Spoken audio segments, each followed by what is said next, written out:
포구 합정동에 가면 양화진 외국인 선교사 묘원이 있습니다. 이곳은 구한말 선교의 푸른 꿈을 안고 이 낯설고 물설은 동양의 작은 나라에 와서 기독교 선교를 위해 청춘을 바치다가 2억의 땅에 몸을 묻은 외국인 선교사들을 위한 이 묘원입니다. 이 선교사 묘원을 돌아볼 때마다 많은 푸른 눈의 선교사들이 조선을 위해 자기의 피와 땀을 바친 것을 보며 저절로 고개가 숙여집니다. 그 중에서도 당시 최하위 계층이었던 이 백정에게도 차별 없는 사랑을 베푼 이 사무엘 무어 선교사가 있습니다. 이 시간 이 사무엘 무어 선교사에 대한 이 짤막한 영상인데 잠깐 보고 우리 말씀 이어가도록 하겠습니다.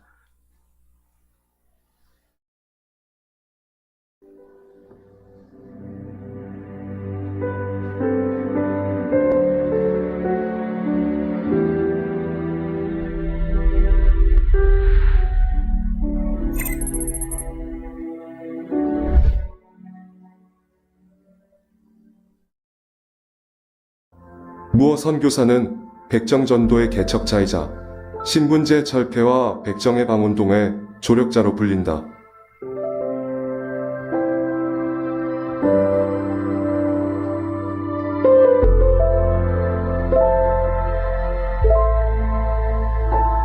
무어는 미국 맥코믹 신학교 재학 시절 언더우드 선교사의 선교에 감화되어 1892년 뚝장무구 선교사로 자원하여 내한하였다. 이후 그는 한국어를 배우는 틈틈이 거리에 나가 전도에 힘썼다. 이듬해 봄부터 곤단골에서 부루 청소년들을 모아 영어와 성경을 가르치기 시작하였고 같은 해 6월에는 곤단골 교회를 개척하였다.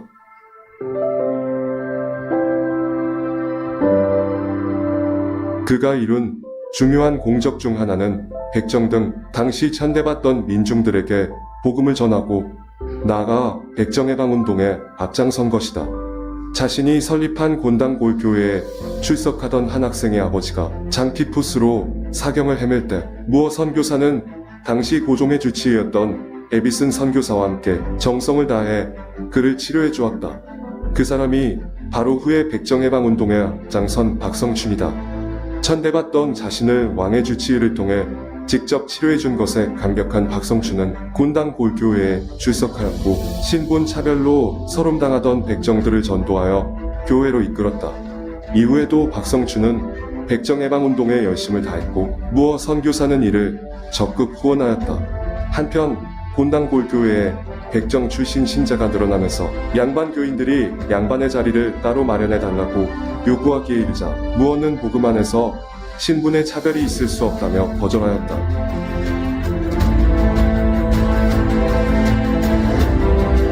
무어 선교사는 한강에 배를 띄워 서울 경기 황해도 지역까지 다니며 전도에 힘썼는데 이때 개척된 교회의 수가 20여 개에 달했다. 이후 1906년 무어는 장티푸스로 제중원에 입원한 지 2달 만에 세상을 떠난다. 조선에 온 지 14년, 당시 그의 나이는 46세였다.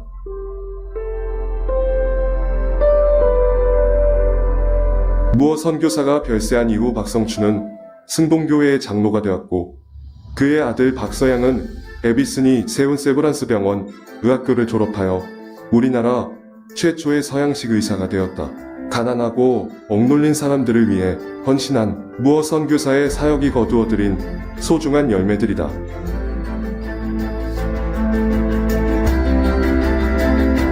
가장 낮은 곳에서 차별 없는 복음을 전하던 무어 선교사는 이곳 양화진에 잠들어 있다.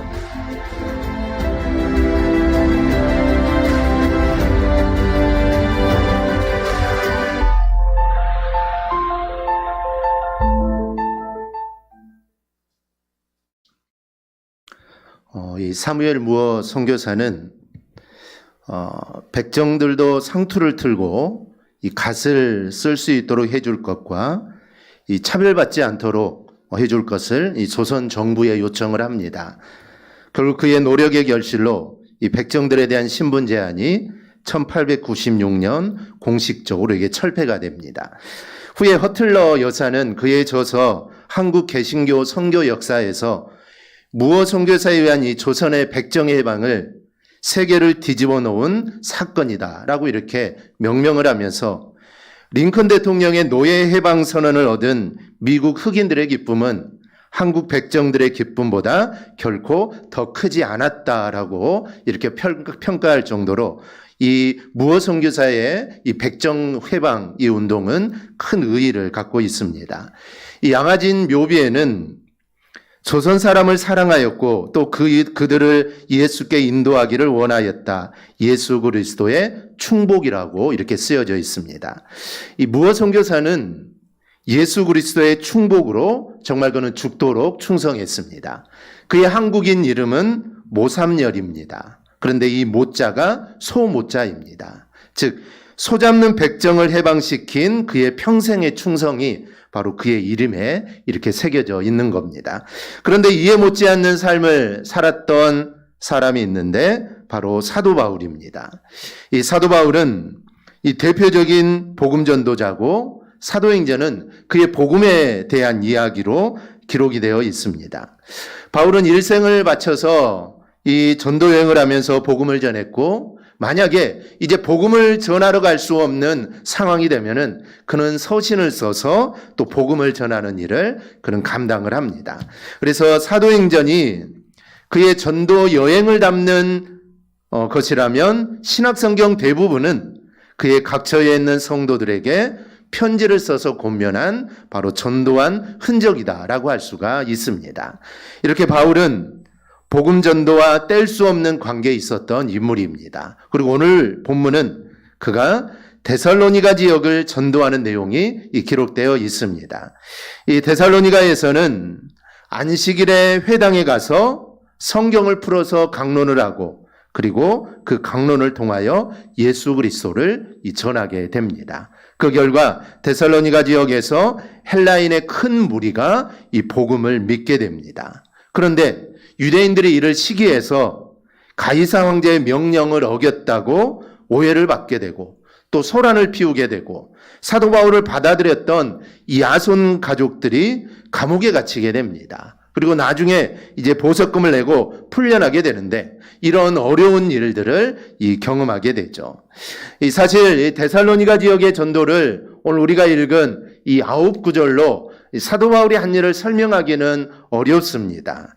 따라서 본문에 소개된 이야기는 바울이 데살로니가 전도에 대한 압축된 이야기다라고 할 수가 있습니다. 우리는 이 짧은 9구절 안에서 바울 전도의 이 특성을 우리가 파악할 수 있습니다. 그리고 이것을 우리는 내 자신에게 또 적용할 수도 있습니다. 이 성도는 이 땅에서 누구나 다 전도자로 우리는 살아가야 합니다.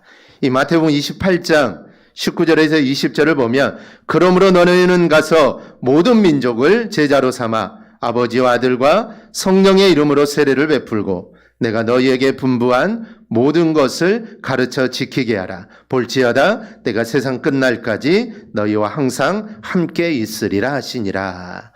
주님의 이 말씀은 즉 주님이 승천하시면서 하셨던 이 말씀은 직업적인 목사나 선교사에게만 하는 말씀이 아닙니다. 주님이 승천하실 때 거기에 예수님의 제자만 있었던 게 아니죠.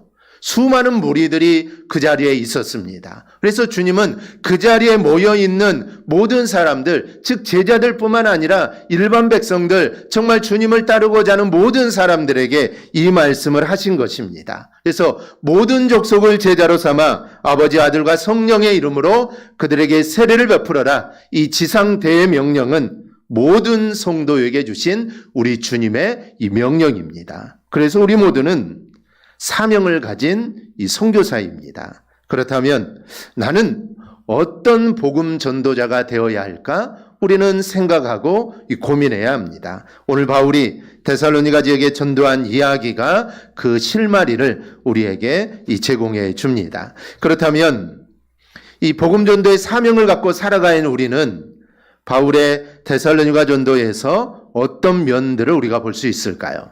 첫째로 바울은 자기의 관례대로 나갔다라는 점을 우리는 볼 수가 있습니다. 2절을 보면 바울이 자기의 관례대로 그들에게로 들어가서라고 말을 합니다. 이 관례대로라는 말이 특이합니다. 이 프로 선수들은 이 감독이 훈련에 대해서 크게 이야기를 하지 않습니다. 뭐 이렇게 훈련해라, 저렇게 훈련해라 이야기를 하지 않죠. 왜냐하면 프로 선수들은 자신들이 알아서 훈련을 하기 때문에 이 감독이 이 관여를 하지 않습니다. 하지만 아마추어는 다르죠. 아마추어는 철저하게 훈련을 시킵니다. 그렇지 않으면 운동의 효과가 없기 때문이죠. 그런데 프로들은 감독들이 신경 쓰지 않는다고 해서 훈련을 대충 하지 않습니다. 그들은 자기가 늘 하던 대로 합니다. 그게 바로 이 루틴이라는 겁니다.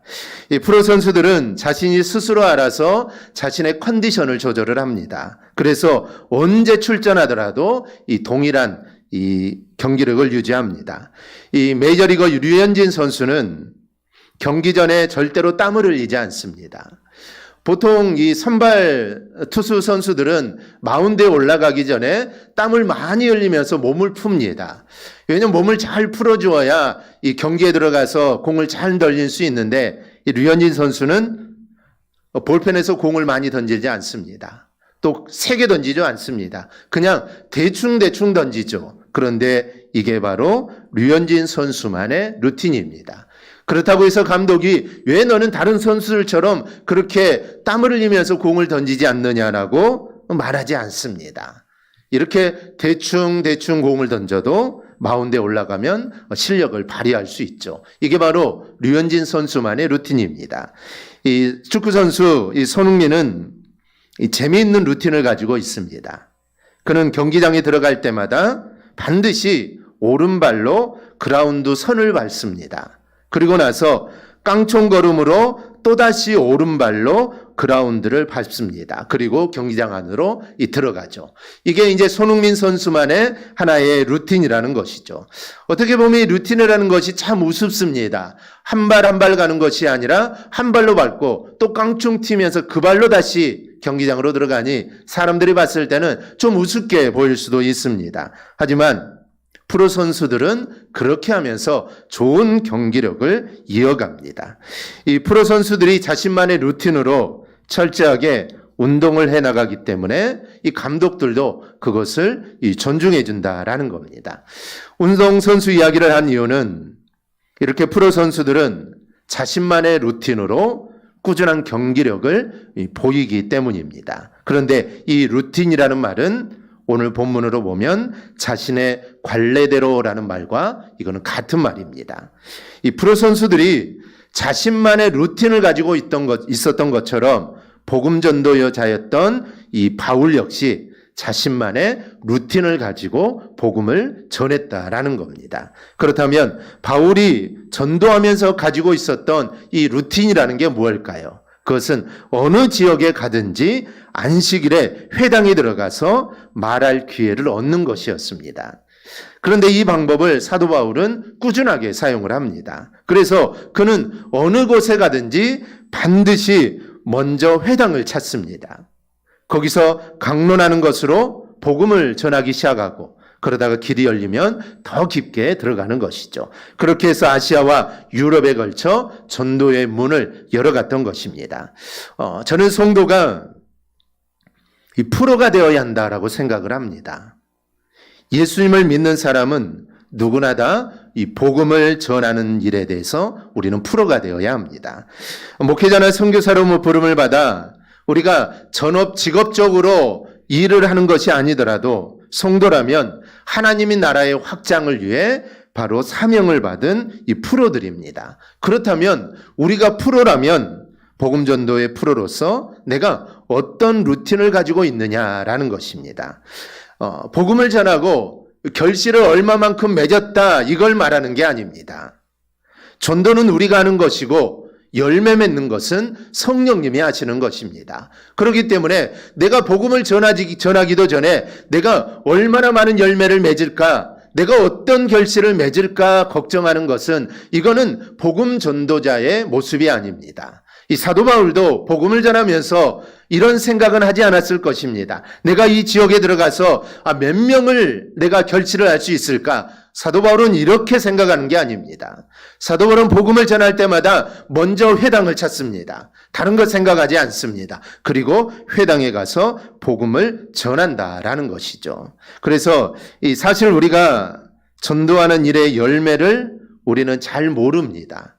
내가 전도하고 어떤 열매가 있을지 우리는 알 수가 없죠. 이번 주부터 다시 전도를 시작합니다.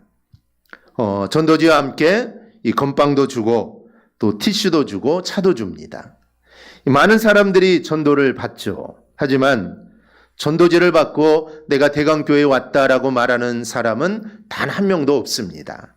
우리는 우리 교회로 내가 데리고 와야 내가 전도했다라고 생각을 하지만 우리가 복음을 전한 상대들 중에는 우리 교회에 오지는 않았지만 이로 인해 예수를 잘 믿는 사람이 얼마든지 있을 수 있습니다. 그리고 그런 사람들 중에는 사실 나도 모르는 사이에 나로 인하여 예수를 믿는 사람도 있을 겁니다. 그래서 내가 전도해서 내가 몇 사람을 전도했다라고 카운트하는 것은 이거는 의미가 없습니다. 아마 하나님도 카운트하지는 않을 것입니다. 제가 이 시간에 여러분에게 하는 질문은 이것입니다. 이 복음 전도자로서 여러분은 자신만 가진 어떤 루틴에 따라 복음을 전하고 있느냐라는 것입니다. 혹시 이 질문에 대답할 말이 없다면, 그리고 내가 성도지만 내가 복음을 전하는 일에 아무런 관심이 없었다면 그게 진짜 문제인 겁니다. 즉 하나님은 나에게 복음 전도자로서의 사명을 주었는데 내가 그것을 신경 쓰지 않고 정말 아무렇지도 않게 생각을 하다가 설교를 통해 말씀을 통해 복음을 전하고 있습니까? 라고 했을 때 내 마음이 뜨끔하거나 내가 그렇게 살고 있지 않았다면 그게 진짜 이게 문제입니다. 그런데 우리는 이 복음을 전하는 일에 관례대로라는 이 루틴을 대단하게 생각할 필요가 없습니다. 어떤 대단한 것을 가지고 내가 복음을 전하는 게 아닙니다. 어떤 사람은 농담처럼 복음을 전할 수도 있습니다. 또 어떤 사람은 복음을 전하기 위한 방법으로 봉사를 사용하기도 합니다. 또 어떤 사람은 작은 선물을 주기도 합니다. 전업 복음 전도자가 아니기 때문에 우리가 루틴이라고 해서 어떤 특별한 형태를 갖고 있어야 하는 것은 아닙니다. 우리가 일상생활 속에서 정말 티가 나지 않더라도 내가 복음을 전하려는 마음을 갖고 있는 자신만의 무언가가 있다면 그게 바로 이 루틴이라는 겁니다. 이 복음 전도할 때 이 습관대로 하는 것은 여러 가지 장점이 있습니다. 첫째는 익숙함입니다. 이 관례대로라는 말은 자신에게 익숙한 것을 그대로 유지한다는 의미입니다. 이 사도 바울에게는 회당에 가서 복음을 전하는 게 너무나도 익숙했기 때문에 그 방법을 사용한 겁니다. 또 하나는 기회의 선용입니다. 습관대로 우리가 복음을 하다 보면 기회를 얻게 된다라는 것이죠. 하나님은 우리에게 영혼을 구원하는 일에 참여할 기회를 주십니다. 그런데 내 자신의 루틴에 따라, 즉 나의 습관에 따라 무언가를 계속하고 있을 때 하나님이 주시는 기회를 우리가 잡을 수 있는 겁니다. 우리가 복음을 전하며 전도지를 전하고 우리가 전도를 하는데 많은 사람들에게 전도를 합니다. 그런데 우리가 하는 습관대로 계속해서 전도를 하다가 보면은 어느 순간에 하나님이 나에게 주시는 그 영혼을 만나게 되고 우리가 기회를 잡게 되는 것입니다. 만약에 그 일을 우리가 계속하고 있지 않았다면 하나님이 주시는 영혼을 우리가 만날 수가 없죠. 그런데 그 일을 계속해서 하다 보니 하나님이 주신 영혼을 만나게 되고 그에게 복음을 전하게 되고 결실을 우리가 맺게 된다라는 것이죠. 이 야구 선수들 중에 이 후보 선수들을 보십시오. 후보 선수이지만 그들이 매번 후보 선수가 아닙니다. 기회가 반드시 옵니다. 이 주전 선수가 아프거나 이 실력이 좀 되지 않을 때 감독은 주전을 내리고 후보 선수를 이제 올리게 되죠.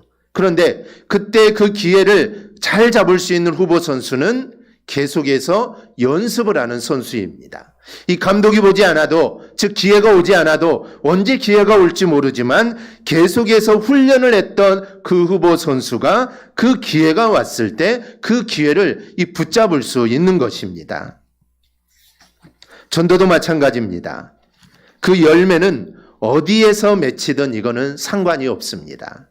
어디에서 맺히든 복음의 열매는 하나님의 나라를 이루는 겁니다. 중요한 것은 내가 편안하고 또 내가 손쉽게 말문을 열 수 있는, 그리고 말문을 열게 해주는 습관처럼 사용하는 무언가가 나에게 있느냐라는 것입니다. 그래서 하나님이 주시는 기회를 내가 활용하는 자가 되느냐, 이게 바로 중요합니다. 바울은 어느 곳에 가든지 회당을 찾아 먼저 복음을 전하는 습관을 가짐으로 복음을 전할 수 있는 기회를 얻게 된 것입니다. 하나님은 그를 사용하신 것이죠. 우리도 이러한 습관을 가지고 복음을 전할 때 하나님이 나의 그 모습을 기뻐하시고 또 나를 반드시 사용하실 겁니다. 그리고 나를 통해 이 복음이 확장되어 갈 것입니다. 그러므로 우리는 나만의 루틴을 가져야 합니다. 내가 있는 곳, 내가 직장에 있을 수도 있고, 아니면 내 사업장에 있을 수도 있고, 아니면 내가 가정에 있을 수도 있고, 아니면 내가 시간이 또 많을 수도 있습니다. 그렇다면 그 상황에 맞는 나만의 루틴을 가져야 합니다. 내가 직장에 있거나 만약에 내 사업장에 있다면 나를 맞아들이는 사람이 있다면 그 사람하고 이야기할 때 내가 그 사람에게 전도지를 전하거나 또 예수의 이름을 전하거나, 이게 나만의 루틴이 될 수가 있습니다. 그래서 나를 찾아오는 사람이 있다면 내가 그 사람에게 반드시 내가 예수를 전해야겠다, 이런 나만의 루틴을 가지면 나를 찾아오는 사람에게 예수를 전하는 겁니다. 이 건빵 한 봉지를 전하고 전도지를 전하고, 이게 나만의 루틴이 될 수가 있습니다. 정말 그 사람들 중에는 복음이 절실하게 필요한 사람이 있을 겁니다. 그런데 복음이 절실하게 필요하고 어려움이 있는 그 성도에게 나만의 루틴에 따라 내가 복음을 전한다면 그 사람은 결실을 맺게 됩니다. 우리 교회에 올 수도 있고 아니면 자신이 가까운 교회에 갈 수도 있습니다. 그래서 나만이 갖고 있는 루틴이 정말 중요하다라는 것이죠. 그래서 내가 어디에 있든지 나만의 루틴을 만들어서 그곳에서 복음을 전하는 우리 성도들이 될 수 있기를 바랍니다. 그리하여 하나님께 귀하게 쓰임받는 일꾼이 되기를 축복합니다. 둘째로 바울은 성경을 풀어 그리스도의 십자가를 이야기합니다. 이 바울이 복음 전하는 어느 곳을 보든지 일관됩니다. 바울은 친히 이런 말을 합니다. 갈라디아서 1장 8절인데요. 우리 한음성으로 함께 보겠습니다. 그러나 우리 나혹은 하늘로부터 온 천사라도 우리가 너희에게 전한 복음 외에 다른 복음을 전하면 저주를 받을지어다. 아멘. 바울은 일관되게 복음만 전했습니다. 예수 그리스도의 십자가를 통한 구원만 전합니다. 바울은 이것이 아닌 다른 것을 혹시 전하는 자가 있다면 그가 설령 천사일지라도 저주를 받을 것이다 라고 말을 합니다. 바울이 이렇게 강력하게 이야기하는 이유가 뭘까요? 그것은 다른 복음은 없기 때문입니다. 그러니 바울이 전하는 복음을 우리도 전해야 합니다. 어떻게 하면 될까요? 이 바울이 데살로니가에서의 전도가 그 해답을 우리에게 보여줍니다. 바울은 전도할 때 다른 이야기를 하지 않았습니다.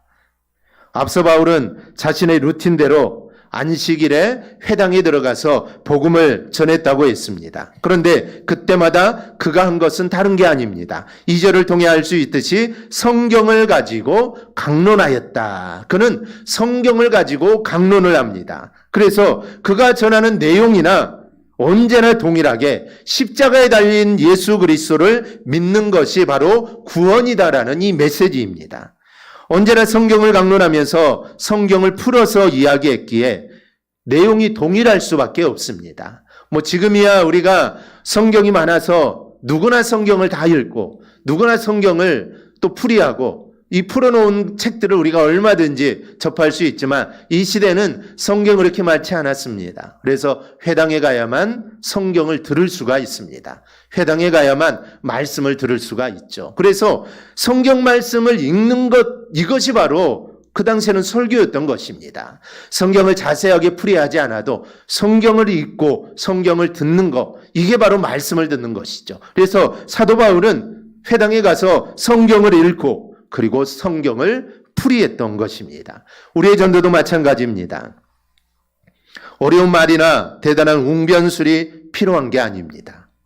복음을 잘 전해야 한다는 생각에 이 말 저 말 이해를 돕기 위하여 많이 하지만 어찌 보면 그런 것들은 다 쓸데없는 일입니다. 성경에서 이야기한 대로 예수님을 통한 구원만 우리는 이야기하면 됩니다. 하나님께서 예수님이 지신 십자가로 우리를 구원하셨다라는 것을 전하면 됩니다. 성경이 이야기하는 내용은 바로 이것이기 때문입니다. 성경은 다른 걸 이야기하지 않습니다. 따라서 다른 어려운 내용이나 말이 필요하지 않습니다. 구원하시는 역사는 말의 능력에 있는 게 아닙니다. 성경이 이야기하는 대로의 복음만 전하면 그 복음이 바로 역사하는 겁니다. 여러분, 우리는 이 전도에 대한 부담을 내려놓아야 합니다.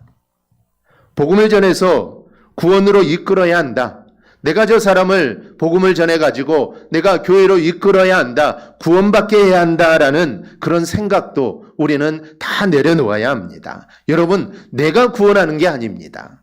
우리는 오직 성경대로 예수만을 전하는 것이고 구원의 역사는 하나님께서 이루시는 겁니다. 그러니 우리는 하나님의 일까지 생각하고 거기에 관여할 필요가 없습니다. 우리는 부지런하게 복음을 전하면 됩니다. 그러면 하나님께서 반드시 역사할 겁니다. 우리가 이 사실을 알고 예수만 전하는데 우리가 힘쓸 수 있기를 소망합니다. 셋째로, 전도의 결과가 꼭 좋은 것만은 아니라는 것을 우리는 알아야 합니다. 바울이 자신의 루틴대로 안식일의 회당에 들어가 성경을 풀어 이 그리스도의 십자가를 전합니다. 그렇다면 어떤 결과가 뒤따라야 할까요? 성령의 놀라운 역사가 일어나 듣는 사람들이 다 뒤집어졌을까요? 오늘 본문 4절을 보면 경건한 헬라인의 큰 무리가 바울의 강론을 듣고 믿음을 따랐다라고 합니다. 하지만 이것만 이야기하지 않습니다. 곧이어 나오는 이야기는 정반대의 내용이 보여집니다. 5절은 유대인들이 시기하여 불량한 사람들을 데리고 와 바울 일행을 위해하는 이야기가 나옵니다. 6절은 저들이 가이사의 명령을 어겼다고 우기면서 그들이 소란을 피웁니다. 그런데 안타까운 것은 이런 주장을 하는 사람들이 유대인이라는 겁니다.